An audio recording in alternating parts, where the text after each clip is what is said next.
My name is Dr. Yigal Levin, a senior lecturer in the Department of Jewish History here at Bar Ilan University. The 10th International Conference on Jewish Names was held here at Bar Ilan on March 22nd, 2011.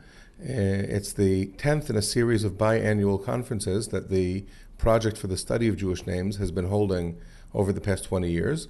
The idea of bringing the study of Jewish names, Jewish Onomastics, in as an academic discipline basically combines various disciplines such as literary studies, sociology, anthropology, historical studies, archaeology even, under one roof, all around the idea that a person's name says a lot about him, the names that people give their children, the family names that people take on, or the names they give the places they live in even, have a significance which helps us understand the kind of society they live in, the way they want to present themselves, the way they interact with other cultures around them or within their own culture.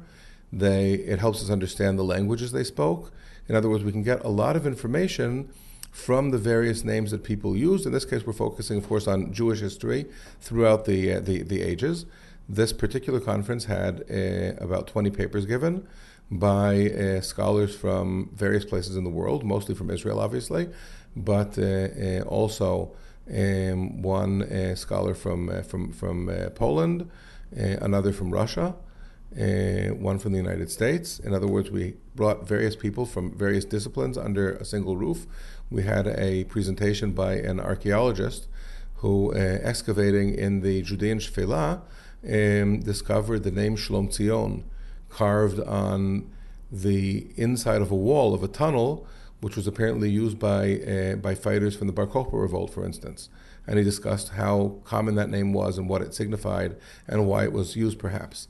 We had a scholar from Ben Gurion University speak about names given to people in the nation of Israel during the biblical period, especially names that had religious significance, names that included the name of the God of Israel, and other names that included names of other gods.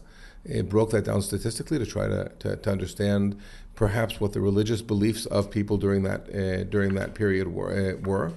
We had one paper given which discussed names among Yemenite Jews today, not Jews whose parents had come from Yemen over the past several generations, but in fact Jews living in Yemen today, or people who had recently left Yemen, mostly to the United States, not to Israel.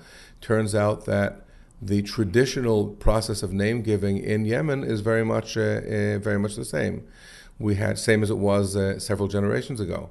We had several papers given on theoretical aspects of name giving, such as the traditions of name giving in various Jewish communities, what names are preferred, what names are not preferred.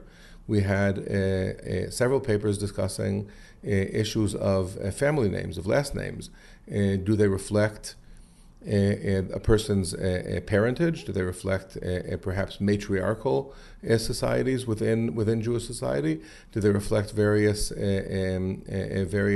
jobs that Jews worked at, various professions that Jews had?